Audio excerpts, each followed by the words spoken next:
Hola amigos y amigas, sean todos bienvenidos al Séptimo Piso, el canal donde siempre hablamos de buen cine. El día de hoy hablaremos de un tema que me interesa mucho hablar, y es acerca de los carteles de películas. Todos alguna vez que fuimos al cine y nos detuvimos en la fila esperando comprar los boletos, seguramente contemplamos el montón de pósters en que se exhibían todas las opciones de películas para ver. Y seguramente alguno de estos carteles capturó nuestra atención. Y en este video quiero hablar de la importancia de los carteles de las películas, puesto que de primera instancia es el primer acercamiento que tenemos a estas. Así que, sin nada más que añadir, comencemos.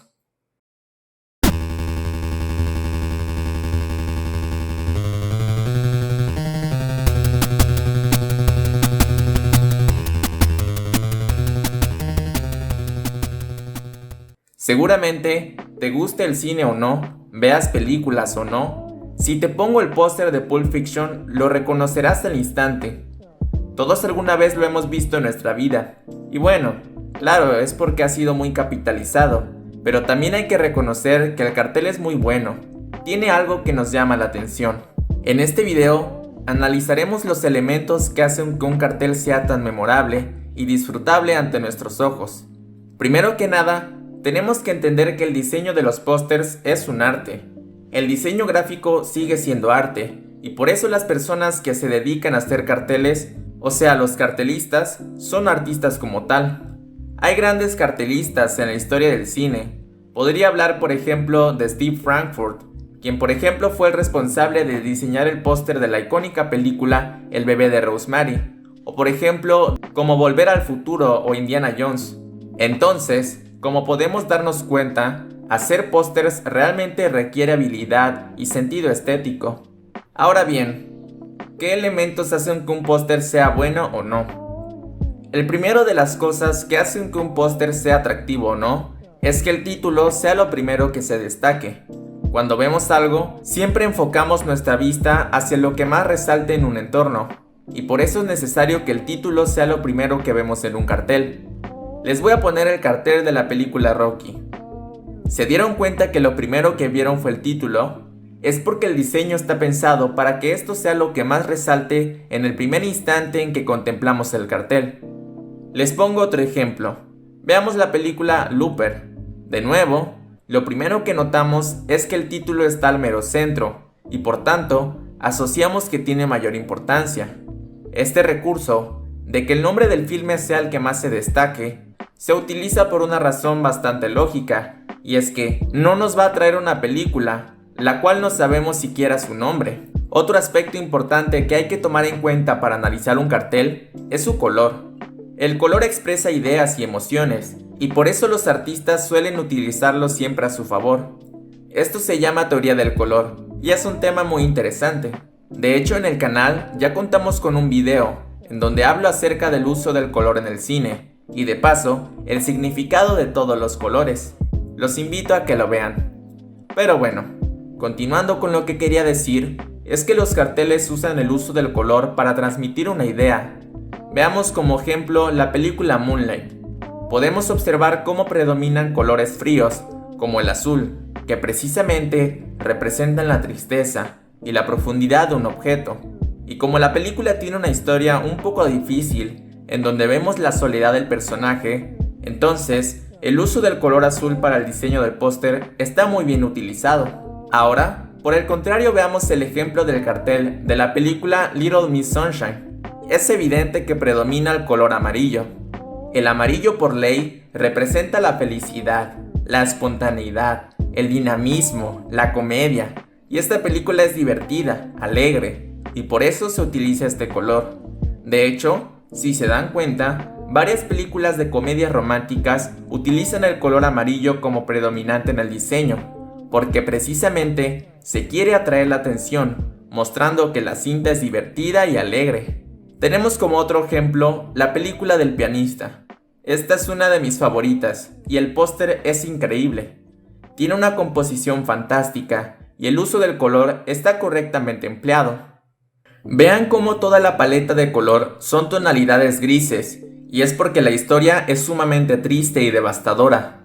Por eso se usan los colores apagados como el gris, que estimulan las emociones como la fatiga, el cansancio, el vacío.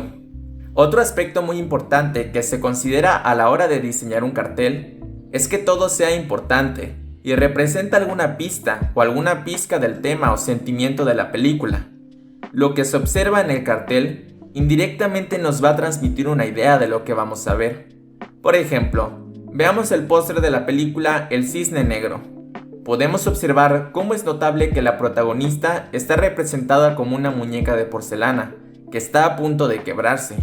Esto nos muestra cómo la historia será de un carácter psicológico, en que la protagonista estará al borde de sus límites y pondrá en riesgo su fragilidad.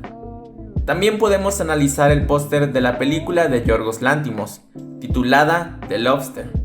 Este es un ejemplo en que podemos analizar más una metáfora, en que observamos cómo el personaje abraza aparentemente a alguien que no vemos, dándonos así la impresión de que él está vacío, está incompleto el sentido de su vida. Por último, hay un elemento en el arte de los carteles, y es que tienen una composición. El tema de la composición en la pintura, en la fotografía, en el cine, es un tema tremendamente extenso. Se podría hablar por horas de él, pero este es un video corto, así que solo mencionaré ciertos elementos de composición que encontramos en el diseño de carteles que estoy mostrando. Uno de los aspectos más importantes en la composición es el uso de esquemas geométricos. Tenemos muchísimos. Por ejemplo, en la naranja mecánica vemos cómo claramente identificamos el empleo de una pirámide, en que justo hasta arriba, el peldaño más alto y poderoso de la pirámide está siendo delimitado por el ojo tan simbólico del protagonista Alex. De hecho, el uso de figuras geométricas es sumamente utilizado a la hora de diseñar o realizar pinturas. Abunda el uso de los triángulos, las líneas que terminan marcando simetría, los círculos, hasta el esquema balanceado lo podemos observar en el diseño del cartel del Resplandor, esta gran película dirigida por Kubrick. Y sí, la verdad es que hay muchísimos elementos de composición para analizar a fondo en una obra de arte. En esta ocasión no podré abarcar mucho, pero quiero mencionar otros dos elementos importantes que se suelen emplear. Uno de ellos es el uso de las líneas en una imagen. Es natural que nuestros ojos inconscientemente identifiquen patrones en una imagen, y esto suele ser ejemplificado con el uso de las líneas. Estas líneas nos dirigen la mirada hacia un objeto, o algún punto que esté acomodado en la imagen. Y otro elemento importante es la relación del peso en la composición. Básicamente, mientras más grande sea representado un objeto, significa que es más poderoso e imponente, y mientras más pequeño esté un objeto, representa que es más débil, más minúsculo, más frágil. Entonces, veamos nuevamente el ejemplo de la película del pianista. Tiene una composición fantástica.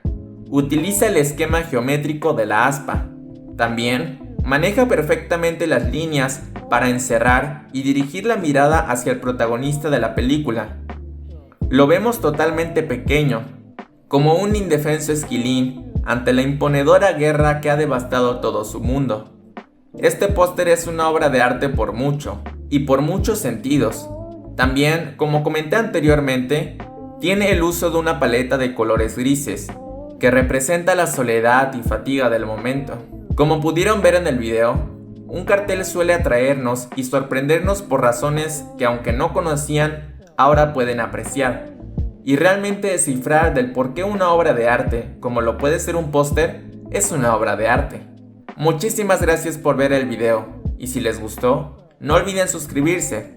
También, los invito a que chequen el canal de Carne en su Jugo, quien editó este video en particular.